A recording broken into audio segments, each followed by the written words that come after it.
Merry Christmas. Merry Christmas. Merry Christmas. I love doing this. I've done this many Americans times. spend an average of $1,000 on Christmas gifts every year.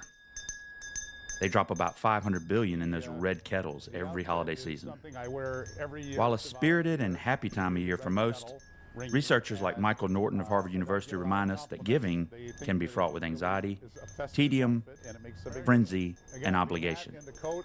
This time, on Put 'em on the Couch, we're exploring the psychology, the history, and the politics of giving.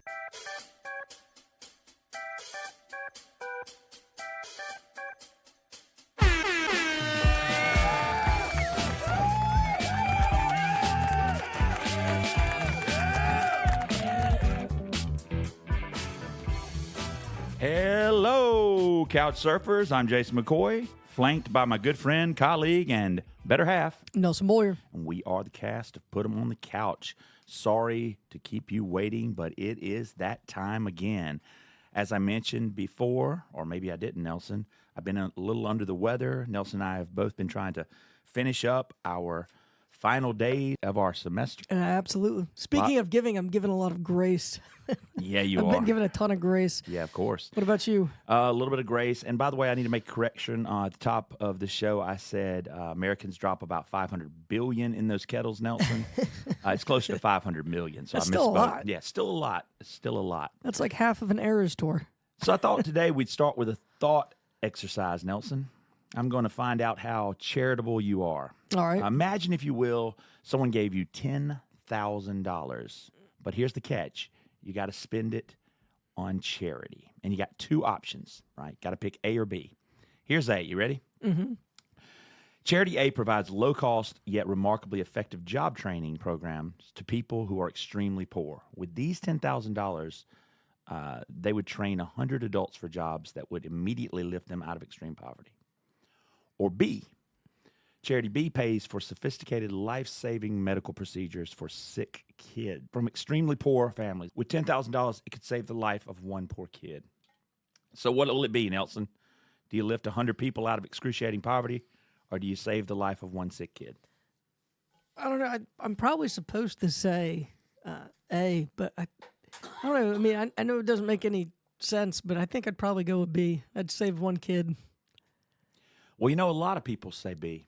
And isn't that interesting? I don't know why. Well, I mean, it's it doesn't definitely really. it's definitely a difference between, you know, saving a few versus saving many, right? There's utilitarianism, this idea John Stuart Mill and others talked about in philosophy, right? Yeah. That we should do the greatest amount of good for the greatest number of people.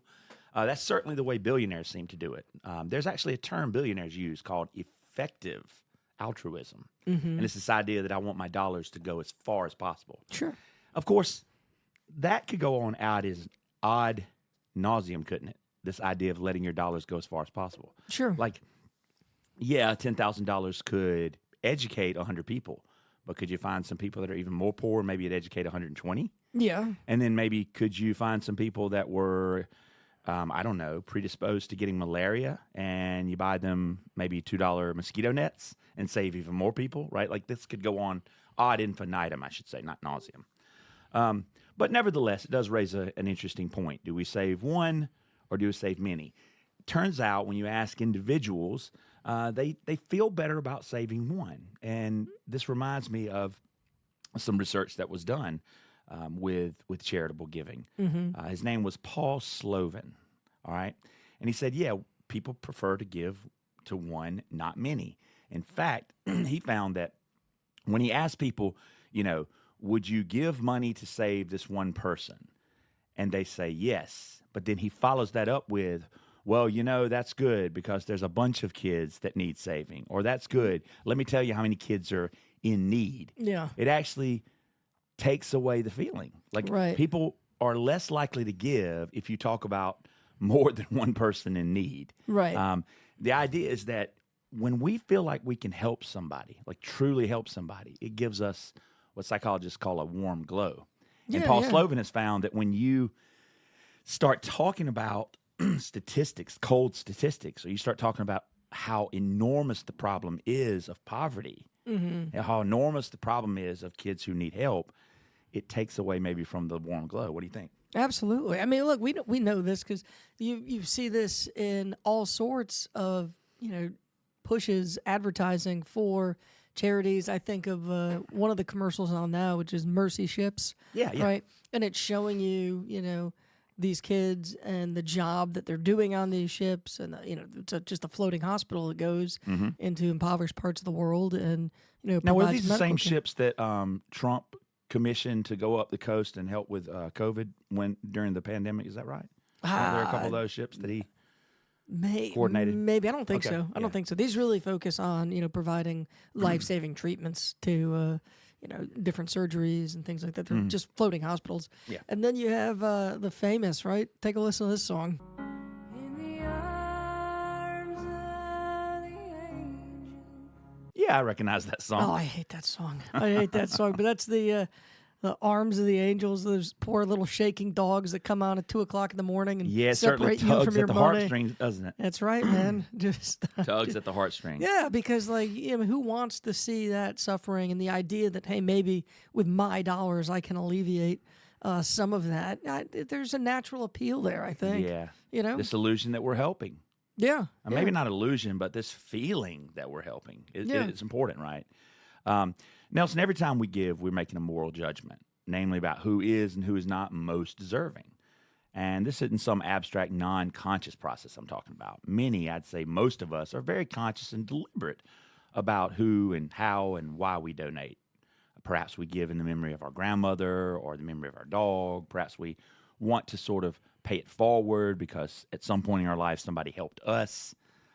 But what I want to do is back up a tiny bit before we get any further and try to define or contextualize what we mean here today by giving. Like, what does it mean to give? Well, I think there's two types of giving, right? I mean, we're talking about charitable giving, Yep. right? But we're also in the gift giving season, right? So, and ironically, or maybe not ironically, maybe you can speak to that, but I find it interesting that the season in which we give gifts to our loved ones is also sort of the season of charity and the charitable spirit and the giving spirit. I wonder if there's it's an interesting connection. Yeah, let's dive into that. Did your mom and dad ever make you do that? Like where you didn't get presents one year, you just had to give all your presents to poor kids? No, but I know kids who had to do that. And by the way, I was the poor kid who received received the those gift. gifts. Yeah. But yeah, I know what you're talking about, like acts of service, right? Yeah, I yeah, actually yeah. asked my wife the other night, I was like, look, what do you really want for Christmas? Yeah. I said, I've bought you a couple things that I know you're going to like. I said, but what would you really like to have? And she said, I don't really like things. I like, and I thought she was going to say, experiences. I thought she was going to say, I'd like for us to go on a trip as a family, or I'd like to go to a concert as a family. She said, I like acts of service. I was like, oh, what do you mean? She goes, like someone cleaning my house or taking my dogs for a walk. Or I said, Yeah. I could see I that. get that. But I will say, Don't you ever feel like under it's a little pressure tough, to though. give the right way? Well, yeah, and I was going hate to say that. it's a little tough because at the same time, I know that somebody wants or needs or could use this particular gift. As I'm thinking about giving it to them, I'm struck by the possibility that, well, they won't think I'm a very thoughtful giver if I just give them exactly what they want. Or they won't think that I've worked hard enough. I just asked a colleague of ours, him, he teaches history alongside you. I asked him about, giving cash versus giving other kinds of gifts.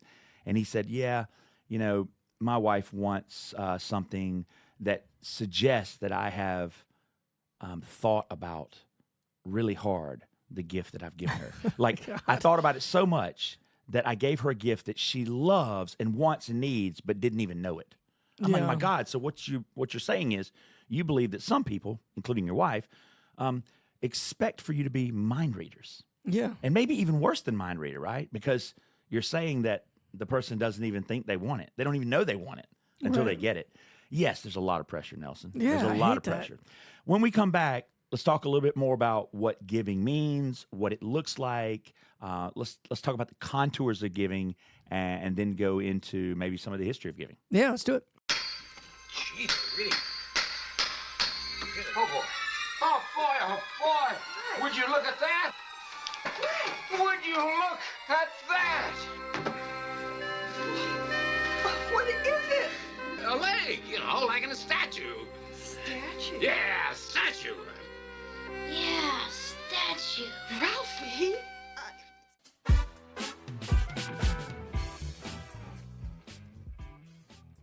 So, Nelson, on the other side, we were talking about giving. It is the season. It is the season. We're zooming into the holiday season. And here at Put 'em on We're the in the Couch, holiday we're season. taking giving and gifts and charity very seriously. We'd love to hear from you, ladies and gentlemen. Tell us what your favorite gift over the past holidays has been. Tell Do you us have a favorite? what kinds of gifts you like to give. Do you have a favorite gift? I do, and I want to talk about that here in a very short while. But before I do, I'd be remiss if we didn't talk about some of the kind of conceptualizations of giving, right? A lot of different ways you can give, a lot of different types of giving, probably a lot of ways to define it. But today, I think what we're trying to focus on is generosity, caring, and helping. Does that make sense? The offer the something. Mr. Beast giving. Yeah, to offer something to someone, to provide someone with something, Yeah. right? Maybe on a spectrum. It could be, ordinary gift, or it could be extraordinary. I think we'll talk today about people who are ordinary gift givers versus extraordinary gift givers. I believe that on one end of the gift-giving spectrum, you probably have these, well, for lack of a better term, psychopaths that don't really give much of anything unless they're trying to get something in return, right? They're trying to manipulate you. Right. And then on the other end, a little later in the show, we're going to talk about these people called extreme or extraordinary altruists. Got a guy we had on the show not that long ago talk about giving a kidney, Nelson, to a perfect stranger just because. So, But, and we'll get into that, I think, when we talk about extraordinary altruism. But I wonder, and I think this is one of those philosophical questions, right? Can giving ever really be selfless? Really ever be like, selfless? if I'm choosing to give a kidney, isn't that something that I want to do on some yeah, level? is there ever any way to say I gave this with nothing in return? Like, I got nothing out of it. I mean, the other feeling of joy that you get from It's still being something. charitable is something of value. I'm glad you mentioned that. Right? I mean, I don't know. That's tough. There is a little almond-sized shaped structure in the brain, Nelson, deep in our emotional brain's limbic system. We've talked about it here on the show before when we talked about fear and when we talked decision making. And that little structure, Nelson, is called the amygdala. Mm-hmm. And this little puppy gets really excited in people who are extreme givers, more so than it gets in anybody else. In fact, extreme givers have been found to have larger than average amygdalas. Okay. Psychopaths on the other end of the spectrum have been found to have smaller amygdalas. So right away, we see a biological basis to the cause, processing the of giving, motivation, right? yeah. Also, I want to mention that. Well, can giving be found in the animal kingdom? Is there an evolutionary benefit? Like, I mean, are animals ever Givers. charitable? Yeah, they I Can don't you know give me that an they do example? it. Again, I don't know that they do Would it they- altruistically. Do they do it as outside a of their quid pro quo. species? Is there any? Have you ever heard of that before? I haven't heard of that other than your cat bringing you a gift at the door, right? The rats or the Yeah, but I've heard that cats actually, cats and dogs, they put you in their social structure, Yeah. so that wouldn't really be outside of their understanding of their species. But in terms of within the species, certainly lots of animals give gifts, but it's more of a quid pro quo, right? Like, I'll give you something that I know you need, and that's with the expectation of getting something in return. That So, is like, interesting. You sharing bring up the food. cats, though. Why? Yeah, why do they do that? Is that just Well, part of it to might take be care of you because they love you? They want to take care of you. The other part might be to sort of say, look, I'm boss. Look how impressive my kill rate is. Don't fuck with me. or maybe just to say, like, could it be just the giver is dominant, right? And we can get into that It's a when we get into showy, the history conspicuous of kind giving. of- The it's- giver is dominant. Yeah, and it's maybe a display, a showy sort of a signal, right? It Sure. says, look how much effort, look how fierce I am. Yeah. We'll certainly get into that idea that some people give as a way to sort of put themselves on a pedestal, as a way to sort of show others, their value. Yeah, there's definitely a social benefit. But continuing with these contours of giving, gifts, as you know, Nelson, can be big or small, anonymous or conspicuous. Gifts can cost a lot of money or no money at all. They can take a lot of your time or your Energy. skill level, energy. Yeah. I think you could also separate gifts by how easy something is to give versus how much of a self-sacrifice it takes. Yeah. But the best gift I've ever received, I think, was from my wife a couple of years ago. You may remember this. I'm sure you do. I came to work and said, man, you won't believe what Whitney gave me for my birthday. She gave me 2 tickets to a Lambeau Field Green Bay Packers game. It happened to be one of the first games of the season against the Dallas Cowboys. And you know me, like many people, we hate the Cowboys. So getting a chance to see Green Bay possibly play and beat the Cowboys in Green Bay was just awesome. Now, what made it very special was it was exactly what I'd wanted. It was exactly what I dreamed for, a chance to go to Green Bay, right? Lambeau Field in November, in possibly the snow. But on top of that, she said, when I asked her, hey, are you going to be going with me? I see there's 2 tickets here. She said, no. Do you want me to go? I said, well, I would. She goes, well, I'd rather not. I was like, oh. She goes, but I figured you had somebody that you would want to take, your brother or a friend. I was like, so there's 2 tickets, and I can just give this other ticket away to whoever I want. She goes, yeah. I think that's when I came to you and told you about it. You're like, I'm in. No. And, of course, I said, look, I got to ask my brother, right? I got to ask my brother, but you'll be number 2. You'll be runner-up. So disappointed. Hey, I got you a cheese head. I got You you a did give. cheese head. I You got did you a give a nice gift. cheese head. But, yeah, Green Bay did win, and I definitely won, man. It was just an amazing experience. And part of me does wish that my wife was there to experience it with me, to see how much joy it brought me.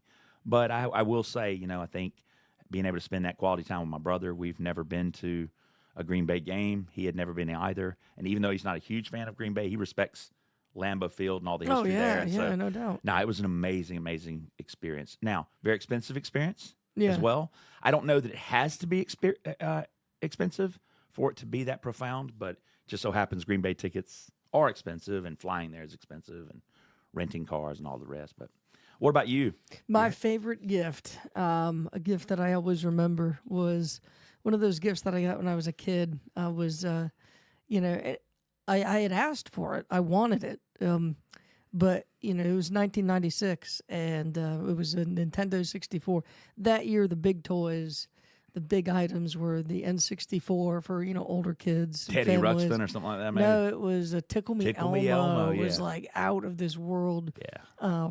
Expensive. That's when people were Yeah, because stampeding they were scarce, each other. right? They were claiming they're so scarce. There was a stampede in a Walmart. Yeah. At a Tickle Me Elmo, release. So that was the toy, and I'm like, well, there's no way that I'm going to get it. There's just no way.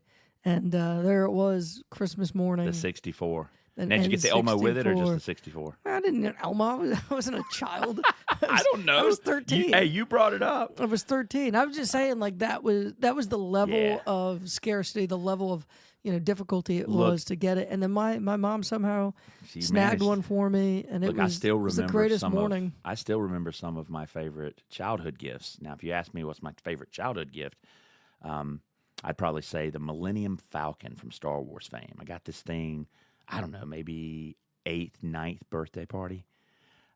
It was there. Huge gift. Opened that thing up. And I remember having prayed for that thing, prayed to God for that thing for 6 months before my birthday. I remember negotiating with God and my mom, saying, if I get the Millennium Falcon, that's the only thing I'll ever ask for the rest of my life. Yeah. And I meant it. My Oh, mom yeah, used yeah. to, she would laugh at me, right? Like, oh, you've said that before about other things. But I really thought, no, this is it.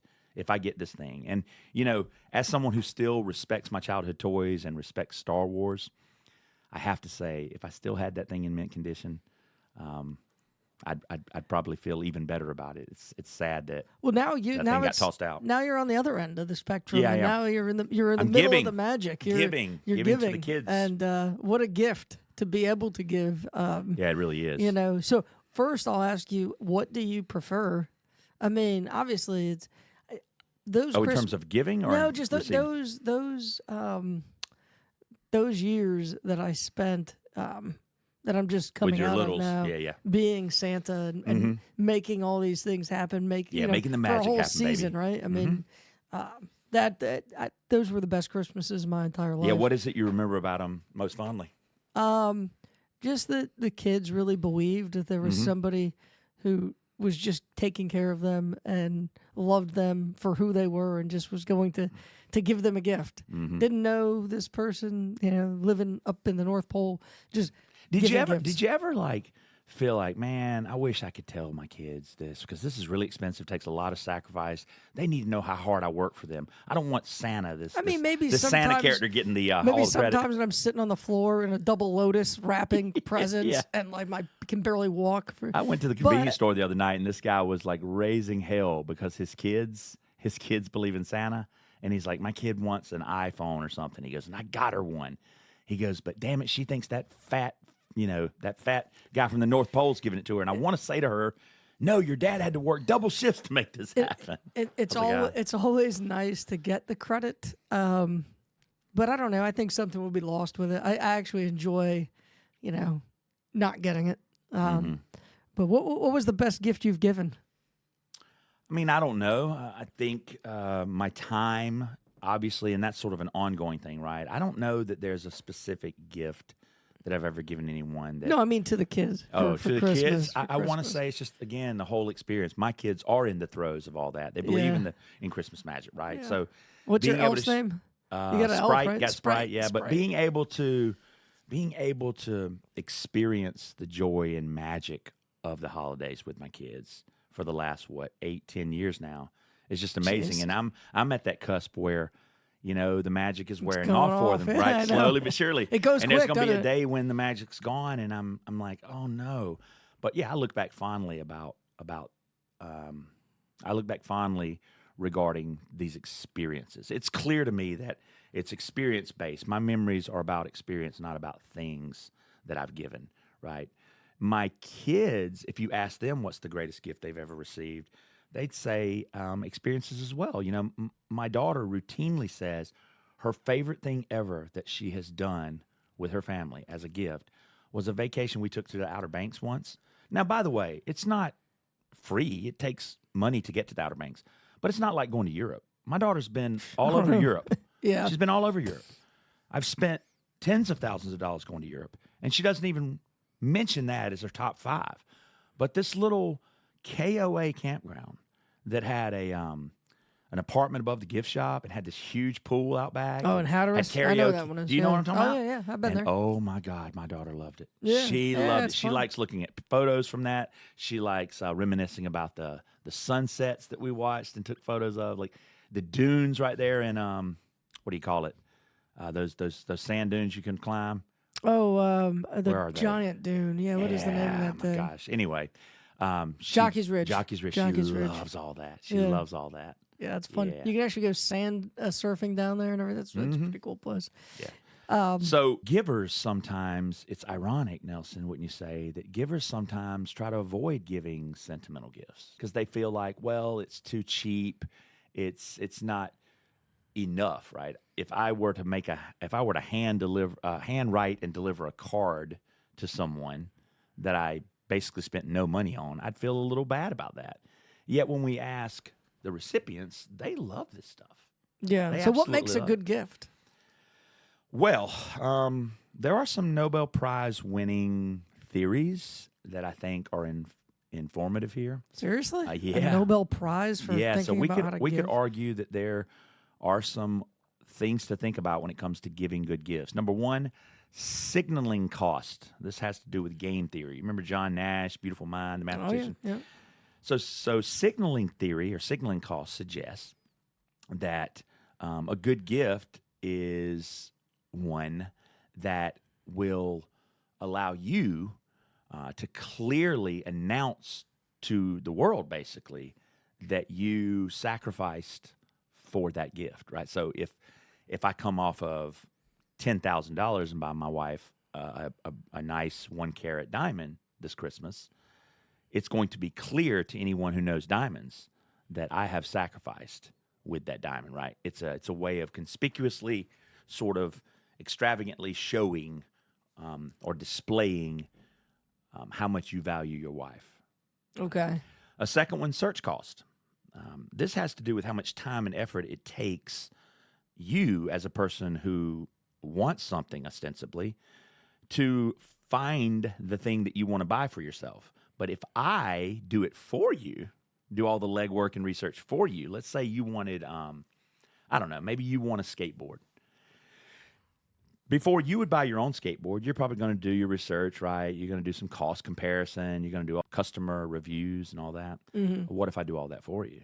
And what if I bring you what's arguably one of the best skateboards on the earth, for your holiday gift?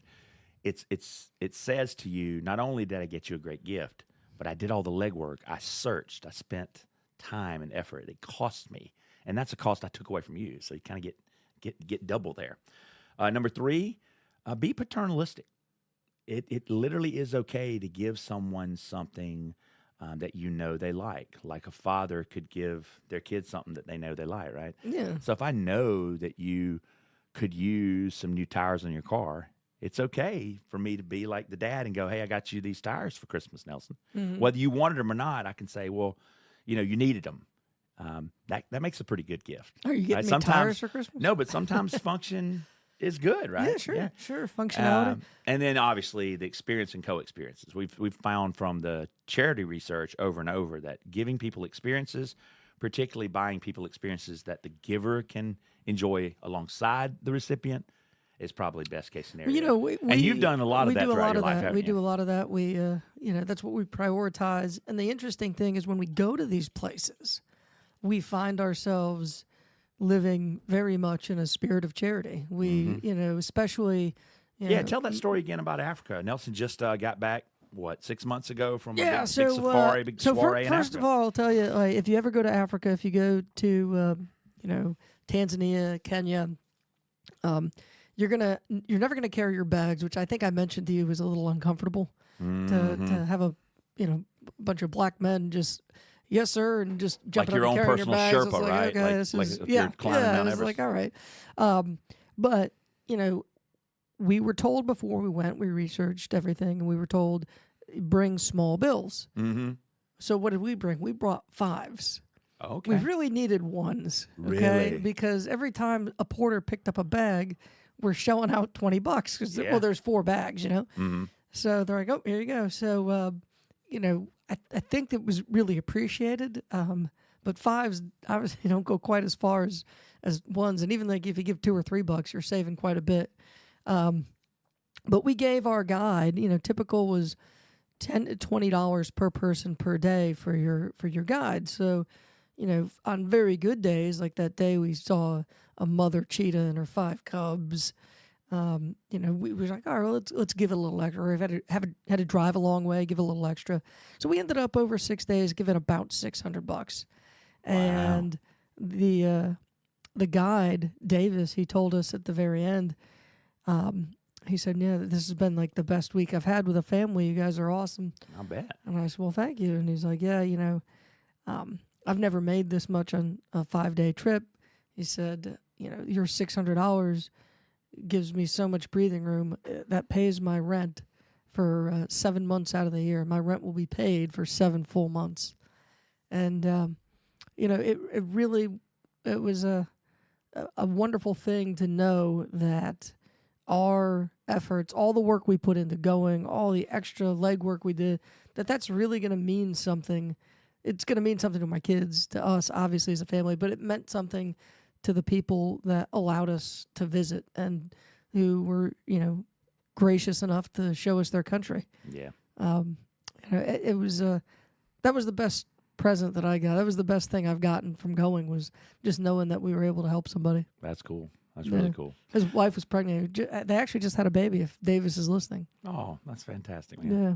Well, look, let's take a quick break, and when we come back, let's talk about regifting, Nelson, recycling, and upcycling gifts. Sure. It's bigger than you expected? Smaller? What is it? It's a 1-year membership in the Jelly of the Month Club. Oh, God. Clark, it's the gift that keeps on giving the whole year.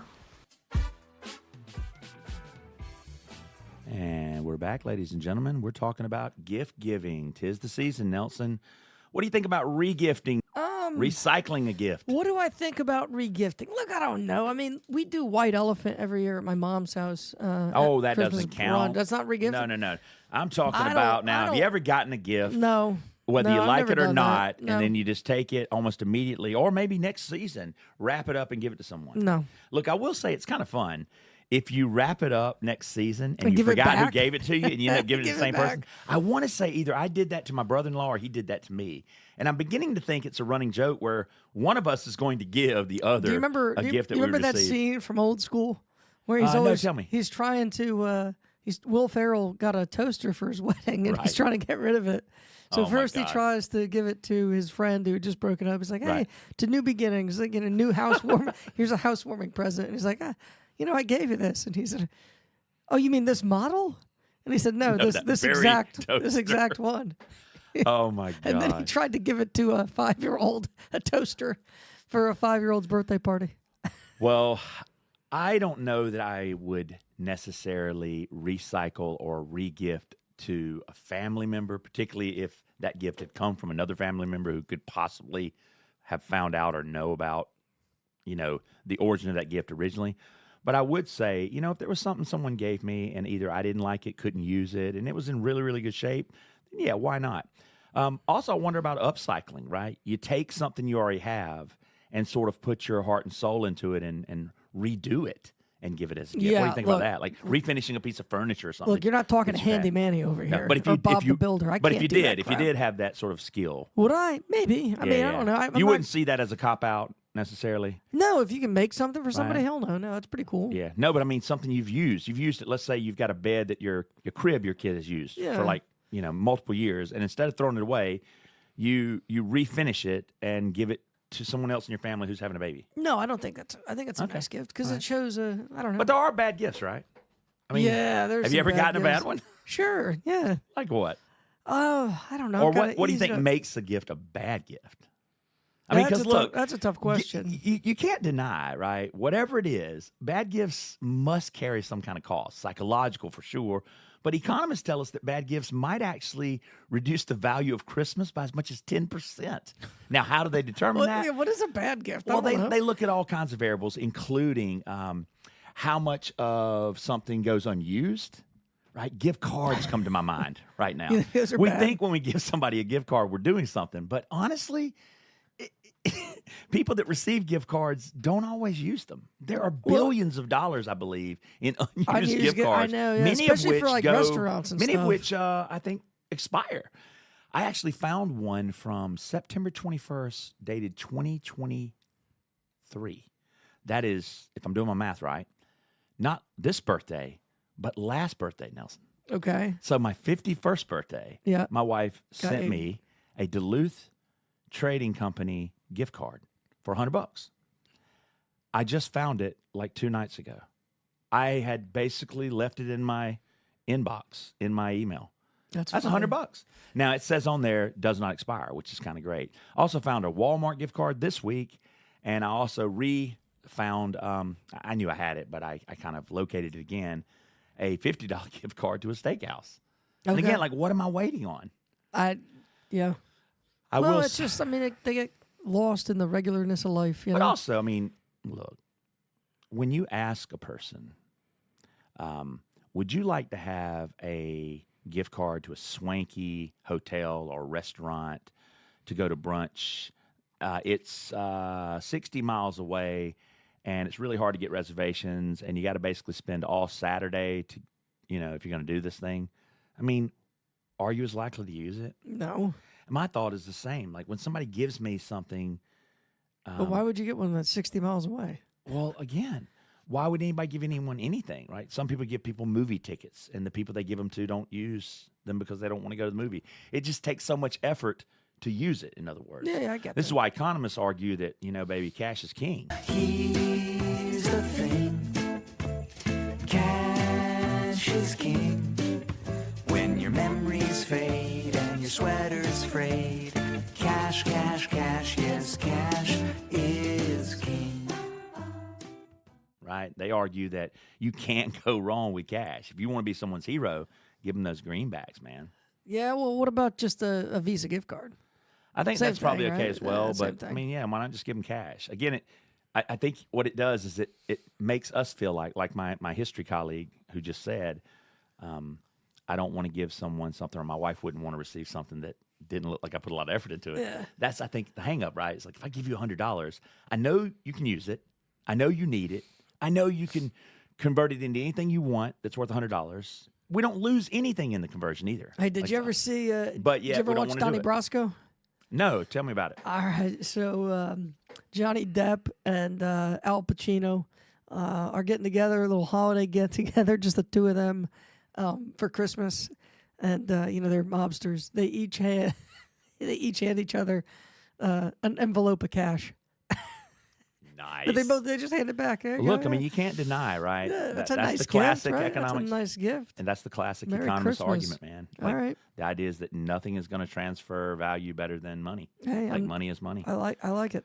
I like it. Is it really better to give than receive? I mean, what would Buckminster Fuller have said about that? I think most of the research is pretty clear that giving does give a little bit more in return than receiving. That's So that interesting. gets back to that question of, Is it selfless? Is it selfless? Probably not. What are some of the things we get out of giving, right? Probably get a release of certain neurochemicals that feel really good. Could. Get warm glow that we're talking about. You probably also get the benefit of the memories associated with that sticking for longer.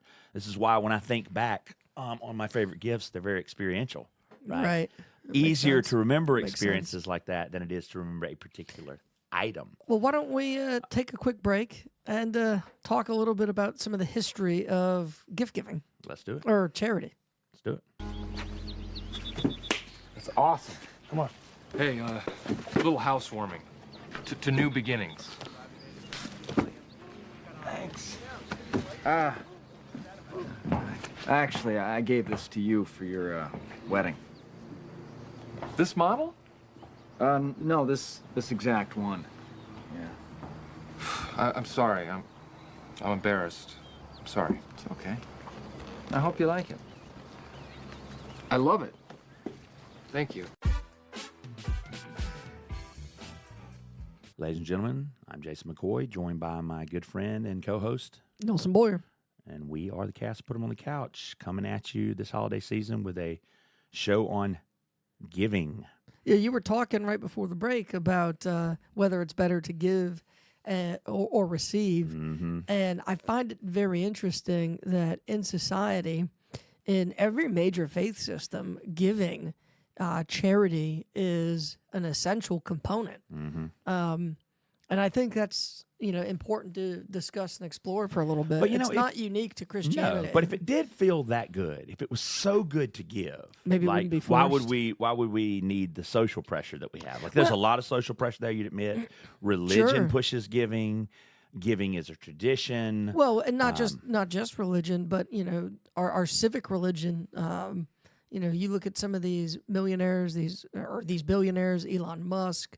I thought you were comes going to to say mind. Ebenezer Scrooge if we go back historically. Right? Yeah. But you No, look at some get of it. these people. There is a pressure to give. Mm-hmm. if you have been blessed with largesse to give back, right? Yeah, I think the Gates Foundation has a little thing that a pledge that you're supposed to sign, right? If Half you're a of billionaire, your basically. half of and your you give up so half much of your wealth. Yeah, you give up so much of your wealth in your lifetime. Yeah, this Now idea again, really, those guys are they really giving it up, or are they? Well, this idea comes to us really from the Second Industrial Revolution in the latter part of the 19th century, particularly after the Civil War.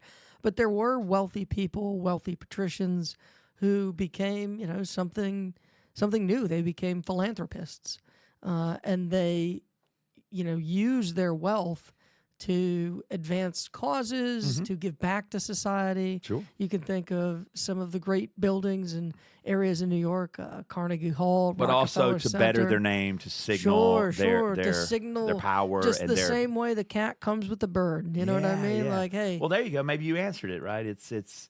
Well, it definitely. I'm the big kid on the block. I'm the best hunter, or I'm the big kid on the block. I'm the best railroad tycoon, or I'm the best businessman. Yeah, I mean, in a sense, right? You could look at putting your name on a building. I think about Donald Trump, right? As dick measuring, right? Yeah. I mean, yeah, sure.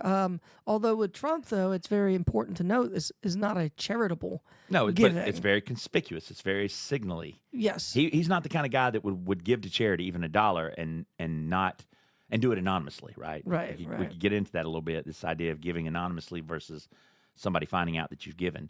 Do you think it's more generous to give anonymously? Do you think there's something especially compassionate or especially sacrificial about giving and never drawing attention to yourself? I think that's really a question for the giver. Mm-hmm. I think that's just something that people say, well, I want to be anonymous.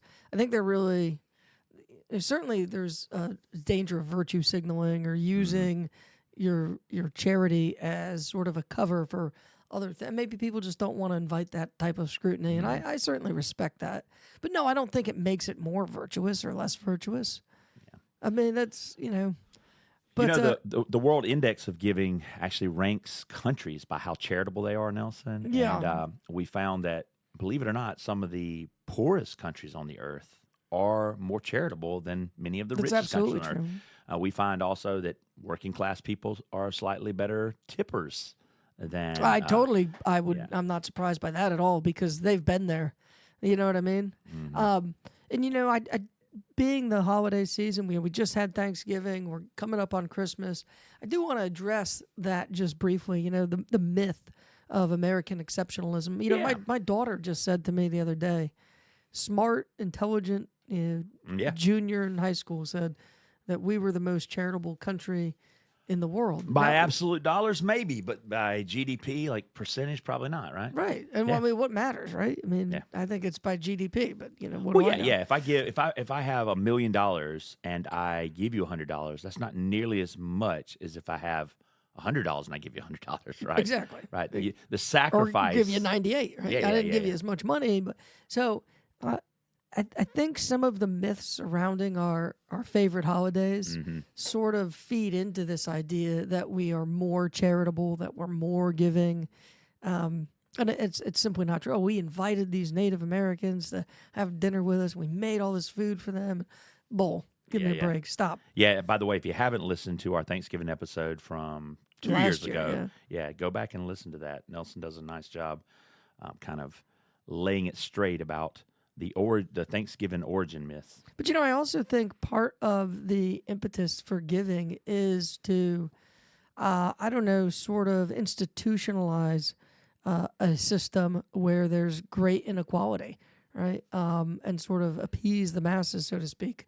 I remember during the Middle Ages learning about, when I was in middle school, learning about alms for the poor and, the lords and the nobles going and giving X, Y, or Z on Sunday, and thinking about how bizarre that system is. Why on Sunday? Why not on Tuesday? Why not every day? Why not work to make the system more efficient? At least that's how my mind was working. Yeah, why do we even need to have charity? I often wonder, right? Like we celebrate charity, we celebrate these giving institutions, celebrate people's selflessness, religion, being a good neighbor, and yet you would think, especially here in the West, more specifically in America, we have one of the largest GDPs ever known to man, and yet we have so many with so little still. So, you mentioned tipping and working class people driving Uber.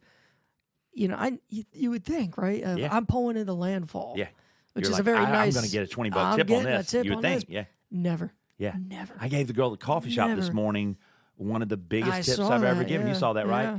But I'm like, well, of course I'm going to. Because I know, year. number one, I do it every year. how much a tip like that can help, especially this time of year, right? Oh, yeah. Because the people at the coffee shop, they've got family they want to buy nice things for as well.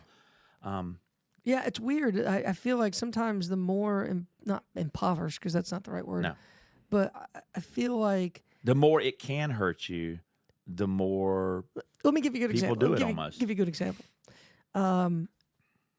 There's a lot of hate out there for the Eras tour just ended. Yeah. Right. And if you haven't heard that one, there's please a lot go of hate. back. I and look hate that it ended because she's so awesome. They gave a lot of attention to all of the bonuses that she ended up paying out. Yeah. She paid out something like $470 million over the course. And in fairness, of the she did tour. make $2 billion on these two tours, but yeah, $470 million is still a nice little chunk. But this is the thing, right? Like, she's proving that you can have all you want. I mean, she's still loaded, and she's really being help others, very, right? very charitable, and really help others. And you look at somebody like Elon Musk. Maybe that's a topic for next week. Maybe, we're giving this week. Maybe next week we'll talk about A little bit about keeping. greed, about keeping. Yeah, about hoarding it. Yeah. And we'll get into maybe a little Ebenezer Scrooge. But it's just an interesting idea that we have to give. We have to have a system that requires that type of, charitable behavior. Yeah. Like you said, is it charitable if you're forced to do it? And then there's that question of, like, how do I know my dollars if I'm giving them to charity? How do I know that they're being used appropriately, used in a way that is keeping with the spirit of giving to the ones who need it most? I mean, we've all heard about the CEO of a nonprofit organization, right? There driving is the a fancy way cars. to see how much. Yes, and I wanted to mention there are organizations like Give Well, Nelson. You ever heard of Give Well? Oh, yeah. This is the central preoccupation with organizations like Give Well. They calculate the dollar amount that doing good delivers. How about that? And lots of people like, need, or want to know these sorts of things, especially big donors and companies and organizations. Give Well has found some amazing things about what would-be donors prefer. We know, for instance, that would-be donors want to maximize, again, this idea of effective altruism. They want to maximize their dollars. That's why the Bill Gates of the world, when they do donate to charity, by the way, large sums of money, they do, it's about making the greatest impact possible. Of course, there's also where that also sort of raises some questions about, well, how do you determine what's the greatest impact? And what are you getting out of it? Like, you could argue that saving somebody's life, no more greater impact than that. But Bill Gates might argue, yeah, but I can educate 18 million people. Okay, yeah, but are you using your software to do it? Are you getting a kickback in some way from using your own software? Again, it reminds me of Trump, right? He would do all kinds of weird things with his own Trump charity, including but not limited to like maybe giving to his own charity and then taking from his own charity. I think about these paintings that he had in Mar-a-Lago. A lot of weird stuff. There's also Give Directly, which is a grant foundation that helps give money to in the form of like microloans, especially across the developing world, like in certain parts of Africa. The Give Directly Grant Foundation has given people, for instance, in Kenya over the past 10 years or so, as part of a pilot program, a universal basic income. And we found some interesting things, specifically that giving people lumps of cash work better than giving them a little bit of cash every year. It turns out that if you're going to, that for the super poor, they're very creative and very industrious and very hardworking. You give them enough of a loan to sort of get them on a small business track, and they'll make that money work for themselves. Interesting. But yeah, there's lots of organizations out there, ladies and gentlemen, that you can turn to if you want to know for sure how your money is working. You hear all the time about Giving Tuesday. Do I give to my public radio? Do I give to my public television? Do I give to the Easter Seals? Do I give to the Salvation Army? What is the good cause? And again, Charity Watch, Charity Navigator is another who evaluate charities. And they'll look at things like, again, CEO compensation. Mm-hmm. They look at what are those financial records? The 990, I think. Yeah. I don't think nonprofits have to. Not nonprofits. Religious organizations don't have to show those, like Salvation Army. But I think even the Salvation Army shows some of that. Yeah, I think the ultimate answer is there's no wrong answer. If you're in a position to give and you feel like you should, I don't think it's selfish or foolish to pick a cause. No. And does it really matter? Unless it's dogs. Does it really matter how you're measuring it, right? Like, yes, if it's dogs. Is it a political cause? Is it a social cause? Is it people, animals, children? Nelson says it can be animals, just not dogs. No, I didn't say and does it matter if you're helping people here or abroad? Does it matter if we're counting the effectiveness of your dollar by how many meals are served or how many people are, being saved? I'm with you. There's so many needs. I think, it's all a wash. Just give as much as you can. I don't know that you have to give until it hurts. I'm impressed with anyone who gives, to be frank with you. Yeah. Well, Nelson, we're going to take one final break. When we come back, I want to talk a little bit about the extreme end of giving. Merry Christmas. Hi, I am Oliver. I am 8 years old, and from the Legend of the Blue Bonnet book teaches us that we have to make sacrifices to help others. Hi, my name is Cece, and I am 10 years old. And for this holiday season, I would like to remind you, when you are giving, don't always expect to get something back. Happy holidays! And we're back. You're listening to Put 'em on the Couch. We've been talking about charity, compassion. 'Tis the season of giving. Nelson, we were just talking about giving to charity and some of these organizations that kind of monitor and keep score, if you will, so that people who want to give their dollars to charity can make the best decision possible about who to give their money to. And I thought we would, in our last segment here, as we approach our hour, talk about something that recently has come to my attention. It's very interesting. A few months ago, I had a guest on the show, Dr. Jeff Green, talking about his research on nostalgia there at VCU, Virginia Commonwealth University. Yep. And what Dr. Green told me is that he had met a lady, I believe named Marsh, who wrote a book about sacrifice and giving. And he had invited her down to VCU to talk to the student body, and he was so compelled by her research on giving that he started looking into the possibility of doing something extraordinary, which turned out for him was to donate his kidney to a complete stranger. And at the time he did this, which was about 6 months or 9 months ago, he found that the hospital he used, there were 3 people from VCU that were donating kidneys from the faculty and staff at the same time. I don't know if VCU is just particularly givers. Something in the water. But, or maybe that lady's talk really sort of resonated across VCU. But what Jeff told me is that, he's considered an extreme giver. I don't think he thinks it's that remarkable. The guy's pretty humble. He certainly didn't always know he was that way. But what researchers have found is that these kind of extreme givers, again, the part of the brain that lights up when you give seems to be bigger, that amygdala, than it is in anybody else. So you could make the case that they're getting more out of giving. Right? So it's not really that selfish because biologically they're getting more out of it. They got a bigger real estate in the amygdala.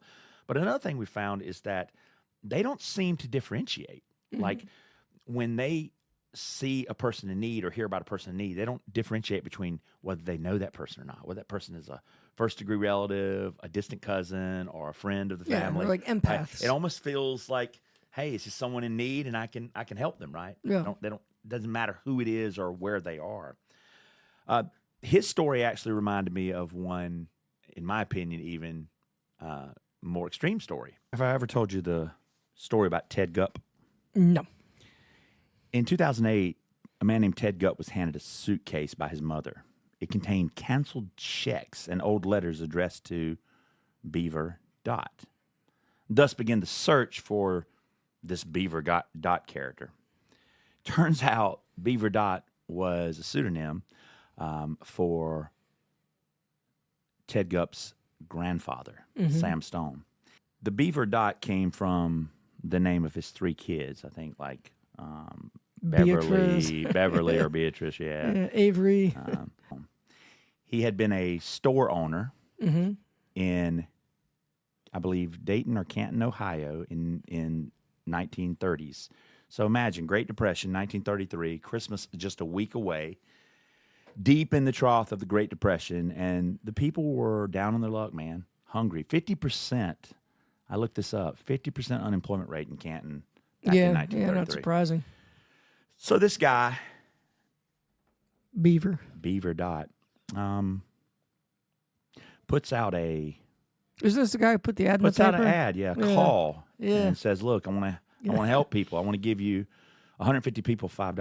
150 people $5. Just send me a letter. And he got lots of letters. It turns out this guy had given, selflessly to people in need. Talk about extreme giving, right? I know $5 doesn't seem like a lot. Yeah, but back then. Adjusted for inflation, what, $80 today? Yeah, 150 yeah. of them for just a little shop owner. But some of these people who wrote him, like in these letters that his grandson Ted Goop found, like the young lady Edith May, who wrote how cold it was on her farm, and her letter ended with, and quote, "Oh my, I know what it is to be hungry and cold. We've suffered last year. My husband doesn't know I'm doing this. I don't even have a stamp.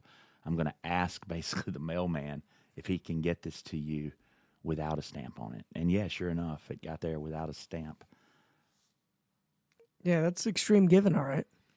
The last one I wanted to share was about a food cart vendor in 1990. This little Brazilian guy who is manning a food cart with his brother-in-law, and he has a stroke in 1990.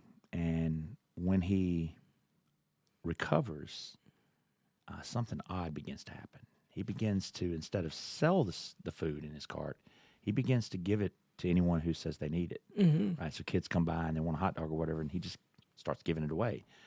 And it starts to, put a strain on his relationship with his brother-in-law because they're in business together. But turns out like he can't stop. He just keeps giving and keeps giving and keeps giving. And it turns out that, this guy, the stroke itself had damaged part of his brain, and that it probably encouraged him to be more give charitable. selflessly, to be more charitable. So I think what all of this in total suggests is that, there probably is a reason why it feels so good to give, because maybe we wouldn't do it otherwise. Right, right. And so if there weren't a biological reason for it, then, this charity, this goodwill, this compassion would probably not exist. Yeah, interesting.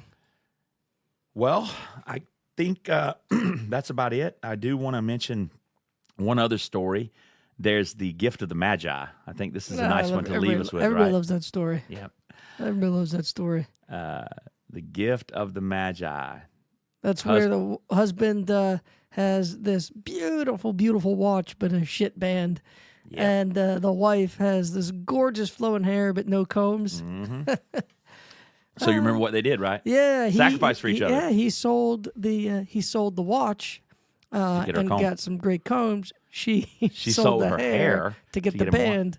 So And they came together, and basically neither one of them got anything. But that story's supposed to remind us of how important it is to give from your heart and to sacrifice, and wow, how wonderful this gift of giving this season. But what do you think, at least secondarily, this signals? First of all, I love this story, but I don't like when we try to nobilize... Jim and Delia, that's their names. Jim and Delia. I don't like when we try to nobilize poverty. You know what I mean? Like these poor bastards. The guy just wants a band for his watch. She just needs to comb her hair, and we're just like, isn't that awesome that they sacrifice? Look, nothing is wrong, obviously, with sacrifice. I mean, it's part of the language of a relationship, right? Yeah. But I do think, getting into this idea of giving and what can we give that's valuable, there's only one commodity that I'm aware of that you can never make more of, and that is time. Yeah. That is time, and I think that's a really powerful gift. You talked about doing it. You're doing it all the time with your kids, and yes, we get something out of it, of course, especially from evolutionary biology standpoint. But I think the best thing that I can do this holiday season is just to give of myself, to give my time and attention to the people I care about. Well, you heard it here first. Nelson, it's been a pleasure. And let me leave you guys with these parting words. Getting exactly what you want for Christmas is always a good thing. And if you want to hit that mark, don't be like Delia and Jim. Just ask one another what you want for Christmas. Is this a message to your wife? And I'd also say, let's be careful not to judge too harshly. No matter what charity someone uses, no matter how you think they're mismanaging some of the money. Yeah. Look, no charity ever hits the perfect mark. They never meet every expectation, right? But sometimes doing good is good enough. Yeah, and when it comes to giving, let's give grace. Hey, amen that.